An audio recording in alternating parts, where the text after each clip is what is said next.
हम बाहर खड़े होकर के दर्शन करते हैं। पद्म पुराणकार बताते हैं पवित्रारोपण के विधान में, पवित्रा जो आरोपण करते हैं ठाकुर जी के श्रीकंठ में, उनको जो फल प्राप्त होता है वही फल दर्शन में भी है। अब जो मेरे पास समय है उसमें मुझे जो मुख्य कहना था वो कहूँगा, तुलसी की महिमा सुनाऊंगा, क्योंकि तुलसी हमारे जीवन में हमारे साथ एकदम सटी हुई है और उसका हमको रोज काम पड़ता है, तो हम उसके साथ रहते हैं, इसलिए तुलसी जी की कुछ बातें आपको बताऊंगा। लिखा है शंकर भगवान के मुख से ये तुलसी महिमा बताई गई पद्म पुराण में। लिखा है कि तुलसी का महात्म्य भर सुन लेने से जन्म मृत्यु के चक्कर से हम छूट जाते हैं। जन्म से लेकर मृत्यु तक पर्यंत जितने भी पाप हुए हों केवल तुलसी महात्म्य सुनने से नष्ट हो जाते हैं। सुनिए, लिखा है तुलसी का पत्ता, फूल, मूल, शाखा, छाल, तना और मिट्टी आदि सभी पावन है। तुलसी संभवम सर्वम पावनम मृत्तिकादिकम। जो तुलसी काष्ठ का चंदन श्री कृष्ण को अर्पण करता और उनके श्री विग्रह में भक्ति पूर्वक लगाता है वो सदा श्री हरि के समीप रमण करता है। यही हरिचंदन है। तुलसी का काष्ठ भी चंदन काष्ठ की तरह घिसा जा सकता है, यही सर्वांगे हरिचंदनम है, इसी को हरिचंदन। तुलसी का काष्ठ इसमें घिस दो, हो गया हरिचंदन, या तुलसी का पत्ता उसमें घिस दिया, हो गया हरिचंदन। ये ठाकुर जी को धराया जाए। जो तुलसी काष्ठ की आग से, तुलसी की जो सूखी लकड़ियां हैं उसको ऐसे ही कचरा समझकर फेंक न दें, इसका भी उपयोग है। लिखा है जो तुलसी काष्ठ की आग से भगवान के लिए दीप जलाए, तो कान खोलकर सुनिए, उसको 10 करोड़ दीप दान का फल मिलता है। जो ब्राह्मण तुलसी काष्ठ की अग्नि में हवन करते हैं उन्हें एक एक सिक्त अर्थात भात के दाने में अथवा एक एक तिल में अग्निष्टोम यज्ञ का फल मिलता है, जिस यज्ञ के कुंड में तुलसी का एक छोटा सा काष्ठ डाल दिया जाए। फिर लिखा है तुलसी की लकड़ी की आंच से तैयार किए हुए नैवेद्य का थोड़ा सा भी अन्न भगवान केशव को अर्पण किया जाए तो वो मेरु के समान अन्नदान का फल देने वाला होता है। जो भगवान को तुलसी काष्ठ का धूप देता है, भगवान ने એટલે આપણે અગરબત્તી સળગાવીને મૂકી દેવાય ને, મેં ટ્રાય કરી લીધી બોલવું હતું એટલે પણ બુઝાઈ જાય, એટલે આપણે ઘી કે કંઈક લગાડીને કદાચ કરીએ તો રહેશે। લખ્યું છે कि जो भगवान को तुलसी काष्ठ का धूप देता है वह उसके फलस्वरूप 100 यज्ञानुष्ठान और 100 गौदान का फल प्राप्त करता है। केवल तुलसी काष्ठ का धूप, ये कचरा समझकर न फेंकें। आगे, जो मनुष्य अपने अंग में तुलसी की कीचड़ लगाकर श्री विष्णु का पूजन करता है उसे एक ही दिन में 100 दिनों के पूजन का फल प्राप्त होता है। ये सब कुछ गीता प्रेस से प्रकाशित पद्म पुराण में आप दर्शन कर सकते हैं। लिखा है तुलसी की जड़ की मिट्टी से स्नान करने से तीर्थ स्नान का फल मिलता है। जो तुलसी की नई मंजरी से भगवान की पूजा करता है वो जब तक सूर्य चंद्र है तब तक वो पुण्य भोगता है। तुलसी द्वारा पूजित होकर भगवान श्री हरि भयंकर उत्पातों, रोगों तथा अनेक दुर्निमित्तों का भी नाश कर डालते हैं। फिर लिखा है प्रतिदिन तुलसी दल से पूजा करेगा कोई व्यक्ति भगवान की तो वह धनवान होता है।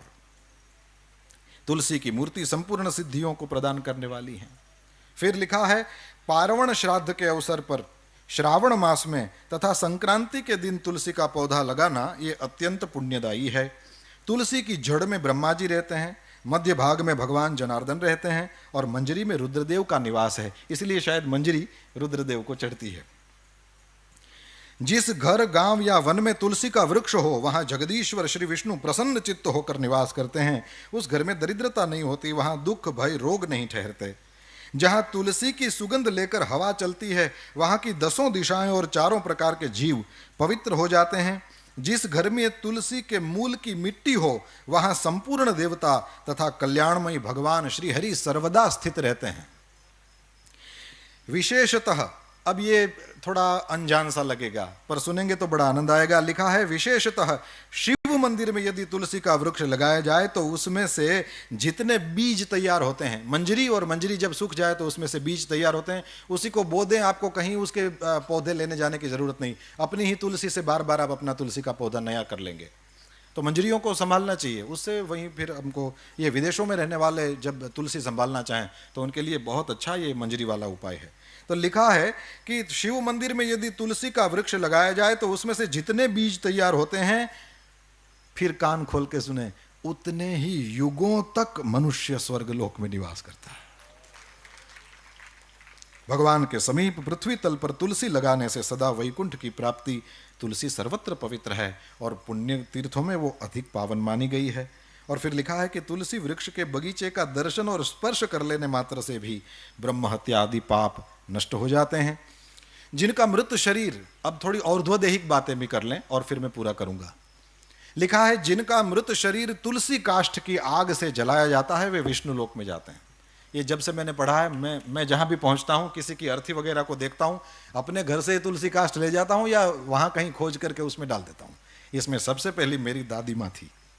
मैंने जब पढ़ा तो उसके बाद सबसे पहली जो भगवान के धाम में गई वो मेरी दादी थी, और मैंने उसी इस वचन को याद करके तुलसी काष्ठ कर दिया। मैंने कहा वह तो वैसे ही जाएगी, हवेली में जिंदगी भर ठाकुर जी की सेवा करने वाली क्यों वैकुंठ में नहीं जाएगी, वो तो यहाँ थी तब भी वैकुंठ में थी। तो ये करने जैसा है, ये हम कर सकते हैं, इसलिए मैं कह रहा हूं जिनका मृत शरीर तुलसी काष्ठ की आग से जलाया जाता है वे विष्णु लोक में जाते हैं। मृत व्यक्ति यदि व्यभिचार आदि किसी भी पाप से ग्रस्त हो, तुलसी काष्ठ की अग्नि से देह का संस्कार होगा तो वो शुद्ध हो जाएगा।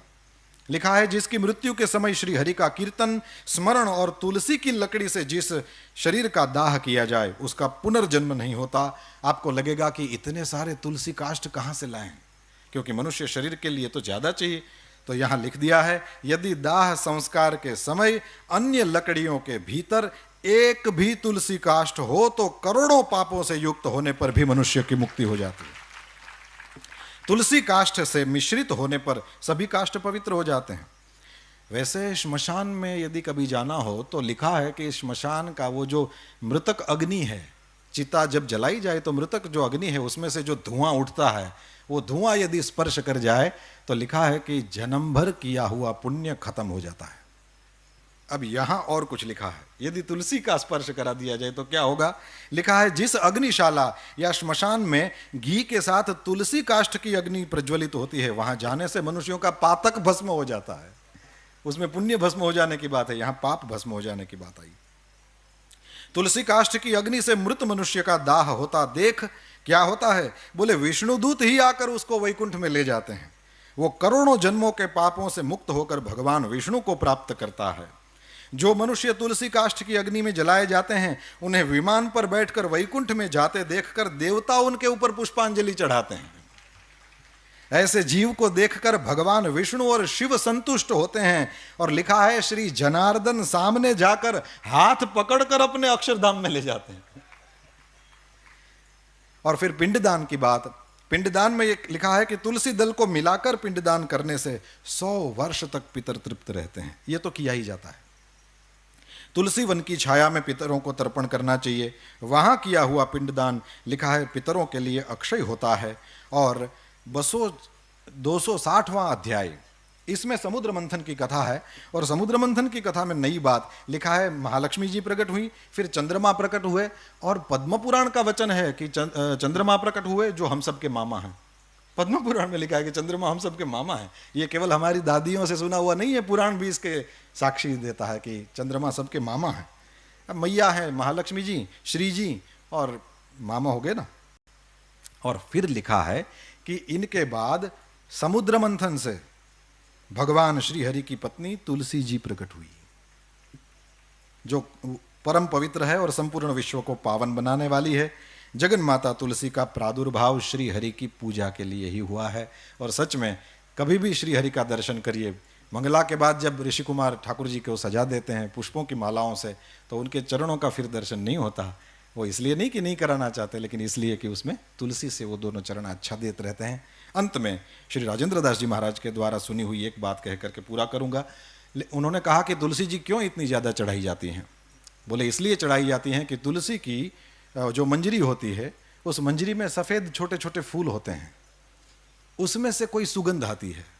मैंने तो कोशिश करी, लेकिन मेरी इस प्राकृत नासिका को उसमें से कोई गंध नहीं मैं प्राप्त कर सका। उतना पता नहीं मेरा पुण्य नहीं होगा, पर उसमें से जो सुगंध आती है, महाराज जी ने कहा, श्री राजेंद्र दास जी महाराज ने कहा कि वही सुगंध श्री राधा जी, श्री श्री जी के शरीर से आती है, और इसलिए ठाकुर जी को तुलसी जी ज़्यादा पसंद है। हम सब ऋषि कुमारों को यहाँ पुराण प्रवचन के लिए अवसर दिया गया। इसके लिए अवसर के प्रदाता करुणा निधान पूज्य भाई श्री के चरणों में हम सब ऋषि कुमारों की ओर से बार बार दंडवत प्रणाम करता हूँ। आप सब ने बड़े प्रेम से सुना, इसलिए हम सब ऋषि कुमार आपके आभारी हैं। कृतज्ञता पूर्वक पुनः पुनः पूज्य भाई श्री के चरणों में प्रणाम। पूज्य